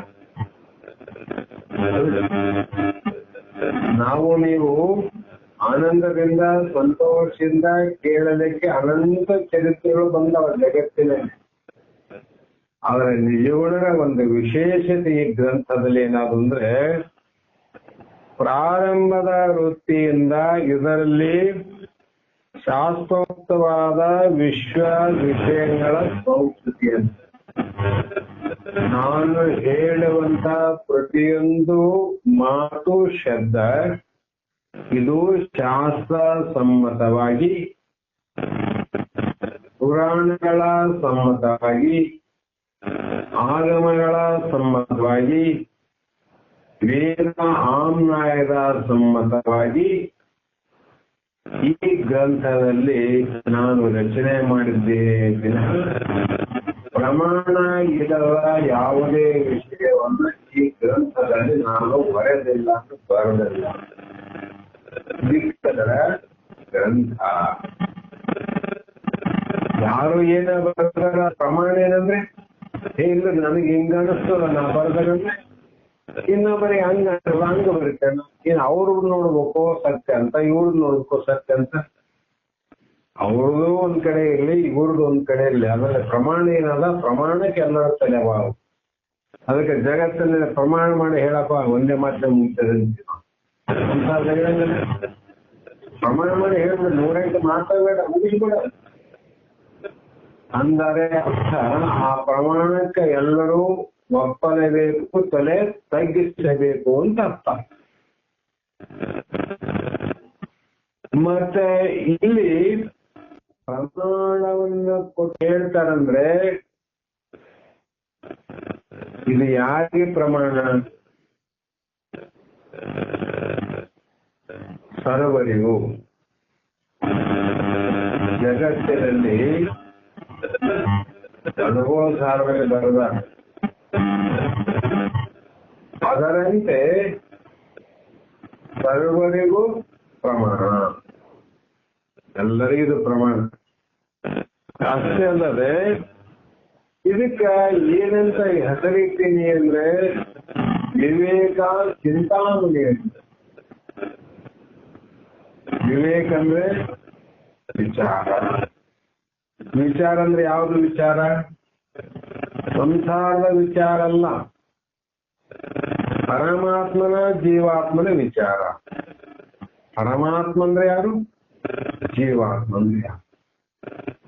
ಪರಮಾತ್ಮ ಹೇಗೆ ಹುಟ್ಟಿದ ಅಥವಾ ಇಲ್ಲೋ, ಜೀವಾತ್ಮ ಹೇಗೆ ಹುಟ್ಟಿದ ಅಥವಾ ಇಲ್ಲೋ, ಮತ್ತು ಆ ಪರಮಾತ್ಮನಿಗೂ ಈ ಜೀವಾತ್ಮನಿಗೂ ಇರುವ ವ್ಯತ್ಯಾಸದ ಲಕ್ಷಣಗಳೇನು? ಇವನಿಗೆ ಯಾಕೆ ಪರಮಾತ್ಮನಿಗೂ ಅವನಿಗೆ ಯಾಕೆ ಜೀವಾತ್ಮದ? ಜೀವನ ಹುಟ್ಟಿಲ್ಲಲ್ಲ, ತಂದೆ ತಾಯಿ ಹುಟ್ಟಿಲ್ಲ, ದೇಹ ಹುಟ್ಟ್ಯಾರ. ಯಾರು ಹುಟ್ಟಿಸಿಲ್ಲ, ಹುಟ್ಟಿಸಕ್ ಬರಂಗಿಲ್ಲ. ಬರ್ತಿತ್ತು ಅಂದ್ರೆ ನಾವು ಮಗ ಸತ್ತಾಗಿ ಯಾರು ಅಳ್ತಿದ್ದಿಲ್ಲ, ಮತ್ತೊಬ್ಬನು ಹುಡ್ಸಕ್ ಬರ್ತಿರ್ತಾರ, ಬರೋದಿಲ್ಲ. ಅಂದ್ರೆ ಜೀವ ದೇಹ ತಂದೆ ತಾಯಿ ಹುಟ್ಟಿದೆ, ತಾಯಿ ಗರ್ಭದಲ್ಲಿ ರಕ್ತ ವೀರ್ಯದಿಂದ. ಜೀವಾತ್ಮ ರಕ್ತ ವೀರ್ಯದಿಂದ ಹುಟ್ಟಿದವನಲ್ಲ. ಅವನು ಪರಮಾತ್ಮ ಹೇಗೆ ಯಾರಿಗೆ ಹುಟ್ಟಿಲ್ಲವೋ ಅದಕ್ಕೆ ಪರಮಾತ್ಮ ತಂದೆ ತಾಯಿ ಇಲ್ಲ ನೋಡ್ರಿ. ವಿಘ್ನೇಶ, ಆಮೇಲೆ ವೀರಭದ್ರ, ಗಣಪತಿ ಅಂತ ಹೇಳ್ತೀವಿ. 3 ಜನ ಪರಮಾತ್ಮ ಮಕ್ಕಳೇ. ಇವ್ರ ತಂದೆ ತಾಯಿ ಯಾರು ಅಂದ್ರೆ ಎಲ್ಲರೂ ಹೇಳ್ತೀವಿ ಪರಮಾತ್ಮನ ತಂದೆ. ಮತ್ತೆ ಪರಮಾತ್ಮನ ತಂದೆ ತಾಯಿ ಯಾರು? ಇಲ್ಲ ಅಂದ್ರೆ ಅವನು ಹುಟ್ಟಿದವನಲ್ಲ ಅಂತ ಇಲ್ಲ. ಹುಟ್ಟೇ ಇಲ್ಲ ಅಂದ್ಮೇಲೆ ಅವನಿಗೆ ಸಾವಿಲ್ಲ. ಅದಕ್ಕೆ ಅದು ದೇವರು ಅಂತ ಅಂದ್ರೆ ಜೀವಾತ್ಮ ಯಾರಿಗೆ ಹುಟ್ಟಿಲ್ಲ ಅಂದ್ರೆ ಅವನು ಕೂಡ ದೇವರ ಸ್ವರೂಪ ಇರಲೇಬೇಕಲ್ಲ, ಇರಲೇಬೇಕು. ಪ್ರಮಾಣ ಒಪ್ಪಕ್ಕೆ ನಾವು ಅದು ಮುಂದೆ ನಿಶ್ಚಯ ನಮಗಾಗ್ತದೆ ಅಷ್ಟವೇ ದೊಡ್ಡ ಕೆಲಸ ಸಾಧನೆ ಅದ್ರ ಬಗ್ಗೆ ನಾವು ಮಾತಾಡ್ತೀವಿ. ಪ್ರಮಾಣಕ್ಕಂತ ತಲೆಬಾಕಲ್ಲ. ಜೀವನ ಹುಟ್ಟಿಲ್ಲ ಅಂದ್ರೆ ಅವನು ದೇವರ ಸ್ವರೂಪ ಅಂದಾಗ ಈ ವಿಚಾರವನ್ನ ನಾನು ಏನ್ ಹೇಳ್ತೀನಿ ಈ ಗ್ರಂಥದಲ್ಲಿ, ಈ ವಿಚಾರವನ್ನ ವಿವೇಕ ಚಿಂತಾಮಣಿ ಎಂದು ಸ್ವಲ್ಪ ಹೆಸರಿಟ್ಟು, ಆ ಗುಣಕ್ಕೆ ತಕ್ಕಂತೆ ಹೆಸರಿಟ್ಟಪ್ಪ. ಎಲ್ಲಿ ಹಾರಿಸಿಟ್ಟದ ಪಾಪ ತಂದೆ ತಾಯಿಗಳು ಒಳ್ಳೆ ಹುಡುಗ ನೋಡಿ ಆ ಗುಣಗಳ ಅವ್ ಹೆಂಗ ಒಳ್ಳೆ ಗುಣ ಇರ್ತಾವ, ಒಳ್ಳೆ ಹೆಸರು ಇರ್ತಾವ. ಅದರ ಬಲ್ಲವರ ಗ್ರಂಥ ನೋಡಿ ಅದ್ರಾಗ ಇರತಕ್ಕಂತ ವಿಷಯಗಳನ್ನ ನೋಡಿ ಎಂಥ ಹೆಸರಿಟ್ಟದಪ್ಪ ಈ ಗ್ರಂಥಕ್ಕ ಅಂತ ಅನ್ನುವಂಗೆ ಮಹಾ ಕವಿತಾ ಪ್ರಬಂಧ ಅಂತ. ಎಷ್ಟೋ ಪ್ರಬಂಧಗಳು ಕವಿತೆಗಳು ಬಂದವ ಜಗತ್ತು, ಎಷ್ಟು ಲೆಕ್ಕಿಲ್ಲ. ಆದರೆ ಅವೆಲ್ಲವೂ ಈ ಜಗತ್ತಿಗೆ ಸಂಬಂಧಪಟ್ಟಂತ ವಿಷಯಗಳನ್ನ ಕೂಡಿದ ಗ್ರಂಥಗಳೇ ಕವಿತೆಗಳೇ ವಿನಃ ಮಹಾ ಕವಿತೆ ಅಲ್ಲ. ಯಾಕಂದ್ರೆ ಇದು 14 ಲೋಕದ ವಿಷಯ, 14 ಲೋಕ. ಅದಕ್ಕೆ ಇಂಥದ್ದನ್ನ ಹೇಗೆ ಒಪ್ಪೋದು ಜನಗಳಿಗೆ ಬಹಳ ಕಷ್ಟ ಆಗ್ತದೆ. ನೋಡಿದ್ದನ್ನೇ ಒಪ್ಪಲಿಕ್ಕೆ ಕೆಲಸ ಸಂಶಯ ಬರ್ತಾವ. ಕಣ್ಣಾಳ ಕಂಡದ್ದನ್ನೇ ಸಂಶಯ ಮಾಡಕ್ ಬರ್ತದೆ. ನಾವ್ ಎಷ್ಟೋ ಜನ ಒಪ್ಪಂಗಿಲ್ಲ. ಮತ್ತೆ ಈ ಅಥಳ ಇತಳ ಪಾತಾಳ ರಸತಳ ತಳತಳ ಅನ್ನುವಂತ ಲೋಕ, ನಾಕಾದಿ ಲೋಕ, ಸ್ವರ್ಗ ಲೋಕ, ವಿಷ್ಣು ಲೋಕ, ಬ್ರಹ್ಮಲೋಕ, ಕೈಲಾಸ, ಇವೆಲ್ಲ 6 ಇವು ನೋಡಿದ್ರೆ ನಾವು 6 ನೋಡಿ. ಮತ್ತೆ ನೋಡಿದ್ದೇ ಸಂಶಯ ಬರ್ತದಂದ್ರೆ ನೋಡಲಾದ ಲೋಕದ ವಿಷಯಗಳನ್ನು ಹೇಳಿದ್ರೆ ಯಾರು ನಂಬ್ತಾರೋ ತಮ್ಮ ಅದಕ್ಕೆ ಹೇಳ್ದ. ಏನ್ ಹೇಳ್ದ? ಎಲ್ಲರೂ ನಂಬುವಂಗ ಒಂದೇ ಮಾತಿನಲ್ಲಿ ಮುಗಿಸ್ಬೇಕು. ಯಾಕಂದ್ರೆ ದೊಡ್ಡ ಮೇಲೆ ನಾವೆಲ್ಲ ಒಪ್ಪಿದಂಗ ಅಂತ. ಅದಕ್ಕೆ ಎಲ್ಲಿ ಕೈ ಹಾಕಿದವರು ಪ್ರೇಮದೇ ಪೇಳ್ವೆ ನಾನು ಇದನೆ ನೀನು ಒಲಿದು ಆಲಿಸು ಶಂಭುಲಿಂಗನೇ ಅಂತ.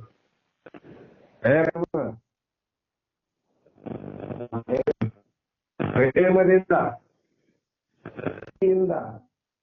ಇದನ್ನ ಕೇಳು. ಯಾಕಂದ್ರೆ ಪರಮಾತ್ಮ ಕೇಳೋದ್ಮೇಲೆ ಅದಕ್ಕೆ ಸತ್ಯ ಆದಂತ ಅರ್ಥ ನೀವು ಮಾಡಿಕೊಳ್ಳಲ್ಲ. ಹೌದಲ್ಲ? ಆ ಕಾರಣ ನೀನು ಆಲಿಸು. ಮತ್ತೆ ಶಂಭುಲಿಂಗನೇ ನೀನು ಆಲಿಸು ಅಂತ ವಾಚ್ಯಾರ್ಥವನ್ನ ಹೇಳಿದರೂ ಕೂಡ ಲಕ್ಷ್ಯ ಆಗ್ತದೆ. ಪ್ರೇಮದೇ ನಾನಿದನೆ ನೀನು ಒಲಿದು ಆಲಿಸು. ನೀನಂದ್ರೆ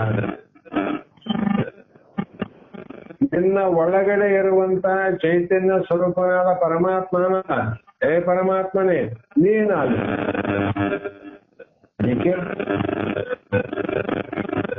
ಬೇರೆ ಕೇಳಕ್ ಕುಂತ್ರೆ ಅವ್ರಿಗೆ ಅರ್ಥ ಆಗೋದಿಲ್ಲ, ಗೊತ್ತಾಗೋದಿಲ್ಲ. ಅವ್ರು ಅಲ್ಲಗೆಳಬಹುದು. ಆದ್ರೆ ನಿನಗ್ ಗೊತ್ತಿದ್ದದ್ದು ಏನಾದ್ರು ಎಲ್ಲವನ್ನೂ ನೋಡಿದ್ದೇನೆ. ಅದಕ್ಕೆ ಎಲ್ಲರ ಅಂತರಂಗ, ಎಲ್ಲರ ಶರೀರದಲ್ಲಿರುವಂತ ದೇಹಕ್ಕೆ ಮತ್ತು ಮನ ಬುದ್ಧಿ ಚಿತ್ತಕ್ಕೆ ಸಾಕ್ಷಿಯಾಗಿರುವಂತ ಆ ಕೂಟಸ್ಥ ಆತ್ಮ ಏನಾದ ಆ ಆತ್ಮನೇ ಶಂಭುಲಿಂಗ ನೀನು ಆಲಿಸು. ಅಂತ ಹೇಳಿ ಈ ಗ್ರಂಥವನ್ನ ಯಾರಿಗೆ ಅರ್ಪಣೆ ಮಾಡಿದ್ರು ಅಂದ್ರೆ ಜ್ಞಾನಕ್ಕೆ ಅರ್ಪಣೆ ಮಾಡಿದ್ರು, ಅರಿವಿಗೆ ಅರ್ಪಣೆ ಮಾಡಿದ್ದು ಗ್ರಂಥ. ಚೈತನ್ಯ ಅರಿವಾದಲ್ಲೆಲ್ಲ ಅರಿವಿಗೆ ಅರ್ಪಣೆ ಮಾಡಲು ಈ ವಿವೇಕ ಚಿಂತಾಮಣಿ ಎನ್ನುವ ಗ್ರಂಥವನ್ನ ನಿಜವರು ಮುಂದೆ ಗದ್ಯದಲ್ಲಿ ಪ್ರಾರಂಭ ಆಯಿತು. ಮಹಾಗುರು ಪರರಿಗೆ ಮನೋವಾಕ್ ಕಾಯಗಳಿಂದ ಅಭಿನಂದಿಸಿ ಈ ಗ್ರಂಥದ ಉದ್ದೇಶವನ್ನ ಇನ್ನೂ ಸ್ಪಷ್ಟವಾಗಿ ಹೇಳ್ಕಂತು. ಒಂದು ರೇಷ್ಮೆ ಬಟ್ಟೆ ತರಕ ಕಾಂಚಿ ಹೋಗ್ತೀವಿ, ಕಂಚಿ ಹೋಗ್ತೀವಿ, ಅವ್ರು ತೆಗೆದ ಹಾಕಿದಾಗ ಬೆಲೆಗಳನ್ನು ನೋಡಿ ಕೇಳ್ತು ನಾವು, ಏನಪ್ಪ ಎರಡು ಒಂದೇ ಅವಲ್ಲ, ಅದು ಅಷ್ಟ್ಯಾಕ ರೇಟು, ಇದು ಇಷ್ಟ್ಯಾಕ ರೇಟು ಅಂತ ಕೇಳ್ತು. ಅದಕ್ಕೆ ಹೆಚ್ಚಾಗಿ ಇದು ಕಡಿಮೆ. ಅವಾಗ ಮಾಲಕ್ ಹೇಳ್ತಾನ, ನೋಡು ಎರಡೂ ನೋಡಲಿಕ್ಕೆ ಒಂದೇ ಕಂಡರು ಕೂಡ, ಆದರೆ ಆಯಾ ಬಟ್ಟೆಗಳಲ್ಲಿ ಸೇರಿರುವ ಎಳೆಯ ಬೆಲೆ ಭಿನ್ನವಾಗಿದೆ. ಎಳೆಗಳು ಬೇರೆ, ನೂಲಿನ ಎಳೆ ಇರ್ತಾವ, ರೇಷ್ಮೆ ಎಳೆ ಇರ್ತಾವ, ಖಾದಿ ಇರ್ತಾವ, ಅನಂತ ಇರ್ತಾವ. ಅದರಿಂದ ಬೇರೆಗೆನ ಬೆಲೆ ಮತ್ತಾವುದಿಲ್ಲ ಅಂತ ಹೇಳ್ತಾನೆ. ಅದರಿಂದ ಈ ಗ್ರಂಥದ ಬೆಲೆ ಏನು, ಇದ್ರೊಳಗೆ ಏನಲ್ಲ, ಬಟ್ಟೆಗೇನಲ್ಲ ಅಂತ ಗೊತ್ತಾದ್ರೆ ಕಿಮ್ಮತ್ತು ಹಿಡಿಯಕ್ ಬರ್ತದೆ. ಅದರಂತೆ ಗ್ರಂಥವನ್ನ ನೋಡ್ಬೇಕಾದ್ರೆ ಗ್ರಂಥದ ಕಿಮ್ಮತ್ತು ಗೊತ್ತಾಗಬೇಕು. ಗ್ರಂಥದಲ್ಲಿ ಏನಲ್ಲ, ಅದಕ್ಕೆ ಹೇಳ್ತಾರ ಸರ್ವಜ್ಞತ್ವ ಸರ್ವಕರ್ತೃತ್ವ ಸ್ಥಿತವಾದ ಪರಮೇಶ್ವರನ ಪರಿತತ್ವದಿಂ ಪರಮ ಪ್ರಮಾಣ ವಿನಿಷದ ಆಗಮ ಆಮ್ನಾಯ ಸಮ್ಮತದಿ. ಏನಂತಾರ? ಸರ್ವಜ್ಞತ್ವ ಸರ್ವಕರ್ತೃತ್ವ ಸಹಿತವಾದ ಪರಮೇಶ್ವರ.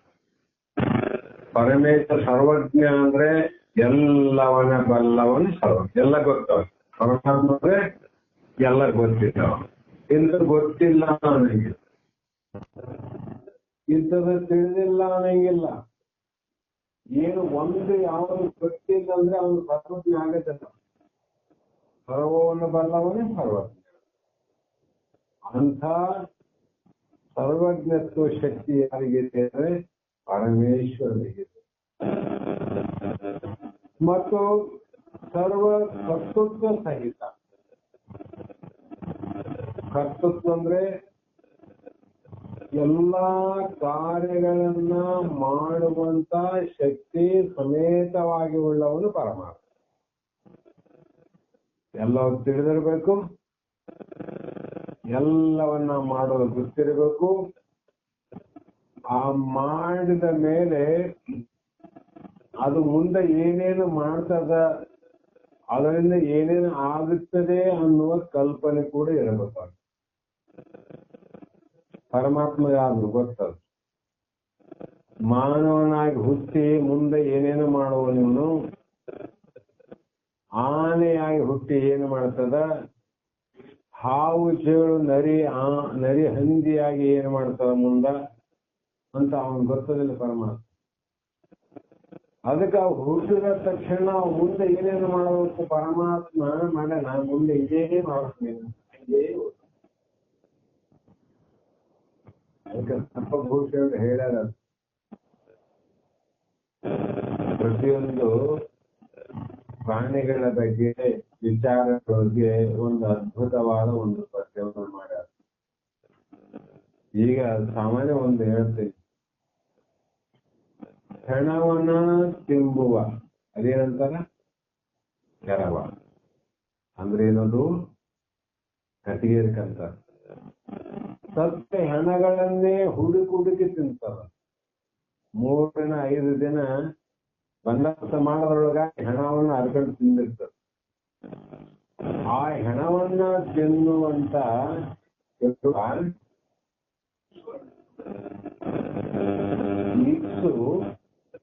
ತಿನ್ನಿಸುವುದೆಂದ್ರೆ ದೊಡ್ಡ ಕಬ್ಬಿನ ತೋಟ ಬಲಿತದ ರಸ ತಿನ್ನಿಸ್ತದ. ಆ ಕಬ್ಬಿನ ತೋಟದಲ್ಲಿ ಒಂದು ದೊಡ್ಡ ಶ್ರೀಮಂತರ ಹೆಣ ಹೋಗ್ತಾರ. ಆ ತೋಟದಲ್ಲಿ ಆದ ಕಬ್ಬಿನ ಗದ್ದೆಯಲ್ಲಿ ಆದ ಹೊಲದಲ್ಲೇ ಹೂವಿನಂತ ಹೆಣವನ್ನ ತಿನ್ನುವ ಸರ್ವ ಪ್ರಯತ್ನ ಮಾಡ್ತಾನೆ ನೋಡ್ರಿ. ಕಬ್ಬು ತಿನ್ನೋ ಪ್ರಯತ್ನ ಕಬ್ಬಿನ ದೂರ ಅಲ್ಲಿ ಅಲ್ಲ ಕಬ್ಬು. ಅದರಂತೆ ಕೆರವ ತಿಂಬುವ ಏನದು ಸುನ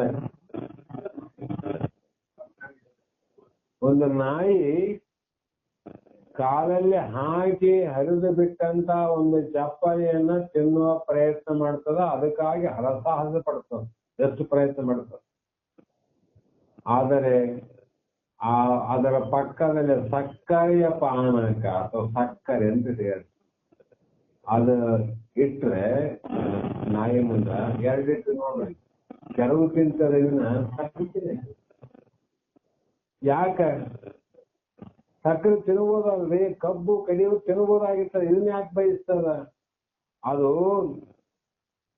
ಸರ್ವ ಕರ್ತೃತ್ವ ಶಕ್ತಿ ಪರಮಾತ್ಮಗೆಲ್ಲ ಅದು ಅವನ ಮೊದಲೇ ಮಾಡ್ಯಾನ, ಇದನ್ನೇ ತಿನ್ಬೇಕು. ಎದುರಿಗೆ ಇಲ್ಲ ಅದಕ್ಕೆ ಇಲ್ಲದಿದ್ದಾಗ ತಿಂತಂದ್ರೆ ಆ ಪ್ರಶ್ನೆ. ಎದುರಿಗಿದ್ದು ಸಕ್ಕರೆ ತಿನ್ನಕ್ಕಾಗಲ್ಲ. ಯಾಕಾಗಲ್ಲ? ಪಾಪಾನುಗುಣದಿಂದ ಹಿಂದಿನ ಜನ್ಮದ ಪಾಪದಿಂದ ನೀನು ಚಪ್ಪಲಿ ತಿನ್ಬೇಕು, ಈ ಹಣ ತಿನ್ಬೇಕು ಅಂತ ಪರಮಾತ್ಮ ಸರ್ವ ಕರ್ತೃತ್ವದಿಂದ ನೇಮಕ ಮಾಡ್ಯಾನಂದ್ರೆ ಅದನ್ನ ಬದಲಾವಣೆ ಮಾಡುವ ಶಕ್ತಿ ಅವರಿಗೆ ಆದ ಮೇಲೆ ಮತ್ತಾರು ಇಲ್ಲ. ಹಾಗಾಗಿ ಅಂಥ ಪರಮೇಶ್ವರನ ಪ್ರಣೀತತ್ವದಿಂದ್ರೆ ಆತನ ಪಾದಗಳಿಗೆ, ಆತನ ಪ್ರಮಾಣಗಳಿಗೆ, ವೇದ ಆಗಮ ಪುರಾಣದಿಂದ ಅವು ಎಲ್ಲರ ಸಮ್ಮತದಿಂದ ಮತ್ತಮ ಉಭಯವೇ ಮೂಲವಾದ ಸ್ಮೃತಿ, ಪುರಾಣ, ಇತಿಹಾಸ. ಬರೀ ವೇದ ಆಗಮಲ್ಲ, ಸ್ಮೃತಿಗಳು, ಪುರಾಣಗಳು ಮತ್ತು ರಾಮಾಯಣ, ಮಹಾಭಾರತ ಅನ್ನುವಂತ ಇತಿಹಾಸ ಪ್ರಸಿದ್ಧವಾದ ಗ್ರಂಥಗಳ ಆಧಾರದ ಮೇಲೆ ಅವುಗಳೆಲ್ಲವನ್ನ ಓದಿ ವಿಚಾರವನ್ನ ತಿಳಿದು ತತ್ವಗಳನ್ನು ಸಂಗ್ರಹಿಸಿ ಮುನ್ನುಳ್ಳ ಮಣಿಪುಂಜವಂ ರಂಜನೆಗೈದು ತರವರಿದು ಸರಂಗೊಳಿಸಿ ನವೀನ ಕಂಠಾಭರಣ ಮೆನಿಪಂತೆ ದೃಷ್ಟಾಂತ ಕೊಟ್ಟು, ಮಣಿಪುಂಜ ಅನಂತ ಮಣಿಗಳವ, ರತ್ನಗಳವ, ಮುತ್ತುಗಳವ ಅಂತ ಸಿಗತ್ತೆ. ಪುಂಜ ಅಂದ್ರೆ ಗುಂಪು, ಒಂದು ರಾಶ ಅದ, ಅವನ್ನ ತಗೊಂಡು ಕೊರಳಾಗ ಹಾಕಕ್ ಬರ್ತದೆ. ದೋಷ ತಗಬಹುದು, ಆಭರಣ ಧರಿಸಿದ ಬರಂಗಿಲ್ಲ. ಅವು ಯಾಕೆ ಬರಂಗಿಲ್ಲ?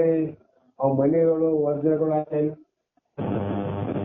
ಆದ್ರೆ ಅವೆಲ್ಲ ಬೀಡಿ ಬೀಡಿ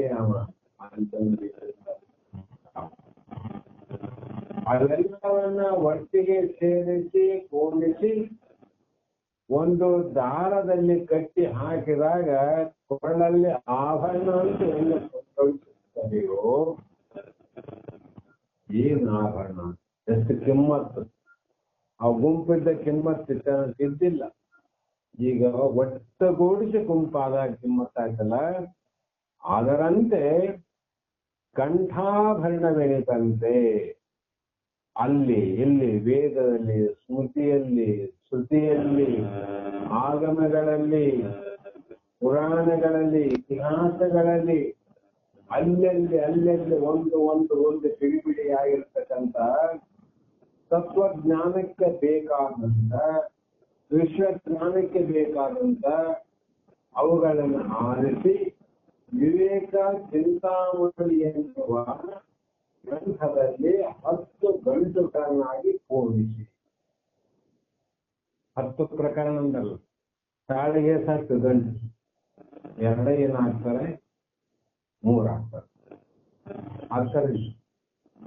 ಅದರಿಂದ ಪೂರ್ಣಿಸಿ ಎಲ್ಲಿ ಜಾರಬಾರ್ದು, ಗಾಳಿ ಬೀಳಬಾರ್ದಂತ 1 ಅಲ್ಲ 2 ಅಲ್ಲ 3 ಗಂಟೆ ಆಗ್ತಾರೆ. ಒಂದೇ 3 ಯಾಕೆ ಹಾಕ್ತಾರಂದ್ರೆ ಉದ್ದೇಶ ಇರ್ತಾವ, ಸುಮ್ಮನೆ ಹಾಕಬೇಕಂತ ಹಾಕೋದಿಲ್ಲ. ಅದೇ ಪ್ರಕಾರ ನಿಜಗುಣರು ವಿವೇಕ ಚಿಂತಾಮಣಿ ಎನ್ನುವ ಗ್ರಂಥದಲ್ಲಿ ಹೋಲಿಸಿ 10 ಪ್ರಕಾರದ ಗಂಟುಗಳನ್ನು ಹಾಕಿದ್ದಾರೆ. ಎಲ್ಲಿ ಬಿಚ್ಚಬಾರ್ದು, ಹುಚ್ಚು ಹೋಗಬಾರ್ದು, ಇವು ಜಾರಬಾರ್ದು ಅನ್ನುವ ಭಾವದಿಂದ ಮಾಡಿ ಇಷ್ಟು ಪ್ರಯತ್ನ ಯಾರಿಗಾಗಿ ಮಾಡಿದ್ರು ಅಂದ್ರೆ ಮುಮುಕ್ಷು ಜನಾಂಗಳಿ ಜಗತ್ತಿನ ಸ್ಥಿತಿಗಳಾದ ಪ್ರಕಾರದಿಂದ ಏನೆಂದರಿಸಿ ಮುಮುಕ್ಷುಗಳೇನ ಮೋಕ್ಷದ ಅಪೇಕ್ಷೆಯುಳ್ಳವರಿಗೆ ಸದ್ಗುರುನಾಥನ ಸನ್ನಿಧಿಯಲ್ಲಿ ಇರುವವರಿಗೆ ತನ್ನ ಮನುಷ್ಯ ಕುಲದ ಸಾಕ್ಷಾತ್ಕಾರವನ್ನ ಪ್ರಾಣ ಹೋಗದೊಳಗಾಗಿ ಮಾಡಿಕೊಳ್ಳಬೇಕೆಂಬ ಸೂಕ್ತ ಪುರುಷನಿಗೆ ಶಾಸ್ತ್ರಗಳಲ್ಲಿ ಧೀರ ಪುರುಷ, ಧೀರ ಅಂದ್ರಷ್ಟೇ ಸೂರ್ ಅಂದ್ರಷ್ಟೇ ಅಂತವರಿಗೆ ಇದು ಈ ಒಂದು ಜಗತ್ತಿನ ಸ್ಥಿತಿ, ಈ ತೋಟದ ಸ್ಥಿತಿ, ಇದು ಸೃಷ್ಟಿ ಅಲ್ಲ, ಮೊದಲು ಸೃಷ್ಟಿ ಆಗ್ಯದ. ಹುಟ್ಟುವಾಗ ಸೃಷ್ಟಿ, ತೋರುವಾಗ ಸ್ಥಿತಿ, ನಾಶ ಆಗುವಾಗ ಲಯ. ಯಾರ ಕಂಡರ ಸೃಷ್ಟಿ ಸ್ಥಿತಿ ಲಯ? ತಮ್ಮ ನಿಜ ದೇಹನ ನೀನು ನೋಡ್ಕೋ, ನಿನ್ನ ದೇಹ ಮಗು ಇಟ್ಕೊಂಡಿದ್ದು ಒಂದು 20, 40, 50, 60 ವರ್ಷದಿಂದ ನಾವು ಬಂದೀವಿ. ಸೃಷ್ಟಿ ಆಗಿರೋ ಕಷ್ಟ. ಈಗ ಸ್ಥಿತಿ ಅಂದ್ರೆ ಈಗಲ್ಲ, ಎಲ್ಲರ ಕೈಗೆ ಕಾಣ್ತದೆ. ಲಯ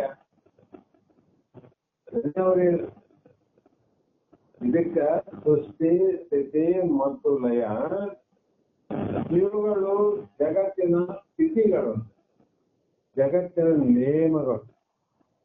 ಬೆಂಕಿಯ ನಿಯಮ, ನೀರಿಗೆ ನಿಯಮ, ಭೂಮಿಗೆ ನಿಯಮ, ಗಾಳಿಗೆ ನಿಯಮ ಇದ್ದಂಗ ಈ ಸೃಷ್ಟಿಗೆ ಒಂದು ನೇಮ್ ಇದೆ. ಏನದ? ಸ್ಥಿತಿ ಲಯ. ಸೃಷ್ಟಿ ಅಂತ ಆಗ್ಬಿಟ್ಟರಿ, ಮುಂದ ಸ್ಥಿತಿನ ನಡೆದ, ಮುಂದೇನದ ಲಯ ಆಗ. ಅದರಂತೆ ಈ ಪ್ರಕಾರ ಇದೆ ಎಂದು ಜಗತ್ತಂದ್ರೆ ಯಾವಾಗಲೂ ಇರ್ತದಂತ ಏನ್ ತಿಳ್ಕೊಂಡಿವಲ್ಲ, ಆದರೆ ಇದು ಸೃಷ್ಟಿ ಸ್ಥಿತಿ ಲಯಕ್ಕೆ ಒಳಗಾದದ್ದೆಂದು ಬಳಿಕಲದು ಅಭಿವ್ಯಕ್ತವಾಗಿ ಅಲ್ಲಿಯೇ ಸಲೀಲೆಯೆಂದರೆದು ಕೃತಾರ್ಥರಾಗಲೆಂದು.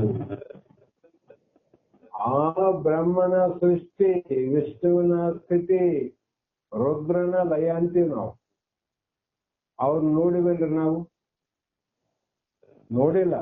ಸೃಷ್ಟಿ ಮಾಡಿದ ಬ್ರಹ್ಮ ಸುಳ್ಳಲ್ಲ, ರಕ್ಷಣೆ ಮಾಡೋ ವಿಷ್ಣು ಸುಳ್ಳಲ್ಲ, ಲಯ ಮಾಡುವಂತ ರುದ್ರ ಸುಳ್ಳಲ್ಲ. ಆದ್ರೆ ಪ್ರತ್ಯಕ್ಷ ನೋಡಿವೇನು? ಯಾರು ನೋಡಿಲ್ಲ. ಆದ್ರೆ ಈ ಗ್ರಂಥದಲ್ಲಿ ಪ್ರತ್ಯಕ್ಷ ಸೃಷ್ಟಿ ಸ್ಥಿತಿ ಲಯ ಇನ್ನ ಅನುಭವಕ್ಕೆ ಬರುವಂಗ ನೀನು ನೋಡಲಿ ಎಂದು, ನೋಡಿ ಕೃತಕೃತ್ಯರಾಗಲಿ ಎಂದು ನಿಜಗುಣ ಶಿವಯೋಗಿ ಬೆಳಗುಗನ್ನಡ ಮಾಡ ವಚನ ರಚನೆಗಳಲ್ಲಿ, ಬೆಳಗುಗನ್ನಡ ಅಂದ್ರೆ ಹಳೆಗನ್ನಡನು ಅಂತಾರ, ಹೊಸಗನ್ನಡ. ಬಟ್ ಯಾವುದು ಬೆಳಗನ್ನಡ ಅಂದ್ರೆ ನನ್ನ ತಿಳಿದ ಮಟ್ಟಿಗೆ ಹಳೆಗನ್ನಡ. ಇದು ವಚನ ರಚನೆಗಳಲ್ಲಿ ವಿವೇಕ ಚಿಂತಾಮಣಿ ಎಂಬ ಪ್ರಕರಣವನ್ನು ಬೇಡನು. ಅದು ಎಂದೊಂದಡೆ ಅನ್ನೋದನ್ನ ಇಲ್ಲಿ ಹೇಳ್ತೇನೆ. ಗ್ರಂಥದಲ್ಲಿ ಇಷ್ಟು ಬೆಲೆ ಅದನ್ನ ನಾನು ನಿನಗೆ ಹೇಳುವೆನು.